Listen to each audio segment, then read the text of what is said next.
Hello friends, ನೀವು ನೋಡ್ತಾ ಇದ್ದೀರಾ one India Kannada YouTube channel. ನಾನು ರಶ್ಮಿ. ಇವತ್ತು ನಂಜನಗೂಡು ಗುಂಡ್ಲುಪೇಟೆಯ ಎಲೆಕ್ಷನ್ ನ ರಿಸಲ್ಟ್ಸ್.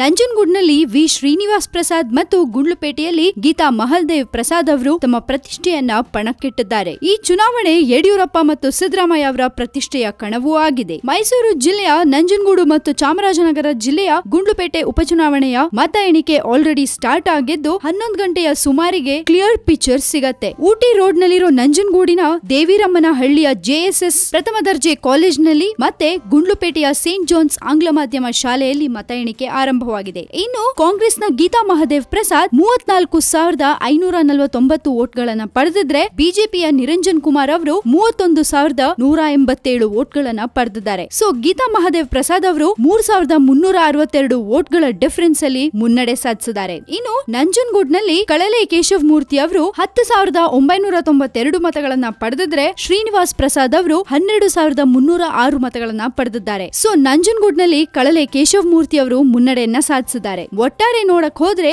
ನಂಜನಗೂಡ್ನಲ್ಲಿ ಕಾಂಗ್ರೆಸ್ ಒಟ್ಟಾರೆ ಮತ 23,595, ಬಿಜೆಪಿ 12,603 ಹಾಗೆ 10,992 ಮತಗಳ ಅಂತರದಲ್ಲಿ ಕಾಂಗ್ರೆಸ್ ಮುನ್ನಡೆಯನ್ನ ಸಾಧಿಸ್ತಾ ಇದೆ. ಇನ್ನು ಗುಂಡ್ಲುಪೇಟೆಯಲ್ಲಿ ಈಗಾಗಲೇ 6ನೇ ಸುತ್ತಿನ ಮತ ಎಣಿಕೆ ಮುಕ್ತಾಯವಾಗಿದ್ದು ಇದ್ರಲ್ಲೂ ಗೀತಾ ಪ್ರಸಾದ್ ಅವರದೇ ಮುನ್ನಡೆ. ಇನ್ನು ಗುಂಡ್ಲುಪೇಟೆ ಕ್ಷೇತ್ರದಲ್ಲಿ ಕಾಂಗ್ರೆಸ್ 34,549 ಮತಗಳನ್ನ ಪಡೆದಿದ್ರೆ ಬಿಜೆಪಿ 31,187 ಮತಗಳನ್ನ ಪಡೆದಿದ್ದಾರೆ. ಇಲ್ಲೂ ಕೂಡ 3,362 ಮತಗಳ ಅಂತರದಲ್ಲಿ ಕಾಂಗ್ರೆಸ್ ಮುನ್ನಡೆಯನ್ನ ಸಾಧಿಸ್ತಾ ಇದೆ. ಇನ್ನು ಗುಂಡ್ಲುಪೇಟೆ ಕ್ಷೇತ್ರದಲ್ಲಿ ಗೀತಾ ಮಹದೇವ್ ಪ್ರಸಾದ್ ಅವರದು ಮುನ್ನಡೆ, ನಿರಂಜನ್ ಕುಮಾರ್ ಅವರ ಹಿನ್ನಡೆ ಆಗಿದೆ. ಇನ್ನು ನಂಜನಗೂಡು ಕ್ಷೇತ್ರದಲ್ಲಿ ಶ್ರೀನಿವಾಸ್ ಪ್ರಸಾದ್ ಅವರು ಹಿನ್ನಡೆಯನ್ನ ಸಾಧಿಸಿದ್ರೆ ಕಳಲೆ ಕೇಶವ್ ಮೂರ್ತಿ ಅವರು ಮುನ್ನಡೆಯಲ್ಲಿದ್ದಾರೆ. ಸೊ ಇವಿಷ್ಟು ನಂಜನಗೂಡು ಗುಂಡ್ಲುಪೇಟೆ ಉಪಚುನಾವಣೆಯ ರಿಸಲ್ಟ್ಸ್ ನ ಒಂದು ಸ್ಮಾಲ್ ಡೀಟೇಲ್. ಇನ್ನಷ್ಟು ಅಪ್ಡೇಟ್ಸ್ ಅನ್ನ ನಾವು ನಿಮ್ಗೆ ಕೊಡ್ತಾನೆ ಇರ್ತೀವಿ. ಹಾಗೆ ಯಾರು ವಿನ್ ಆಗ್ತಾರೆ, ಎಷ್ಟು ಮತಗಳಲ್ಲಿ ವಿನ್ ಆದ್ರು ಅಂತೆಲ್ಲ ನಾನು ನಿಮ್ಗೆ ಡೀಟೇಲ್ಸ್ ಕೊಡ್ತಾನೆ ಇರ್ತೀನಿ. ಸೊ ಮಿಸ್ ಮಾಡದೆ ನಮ್ಮ one India Kannada YouTube channel ಅನ್ನ ನೋಡ್ತಾ ಇರಿ. ಜೊತೆಗೆ ಈ ನಮ್ಮ ವಿಡಿಯೋ ನಿಮ್ಗೆ ಇಷ್ಟ ಆಗಿದ್ರೆ ದಯವಿಟ್ಟು ಶೇರ್ ಮಾಡಿ, ಲೈಕ್ ಮಾಡಿ ಅಂಡ್ ಸಬ್ಸ್ಕ್ರೈಬ್ ಮಾಡೋದನ್ನ ಮರಿಬೇಡಿ.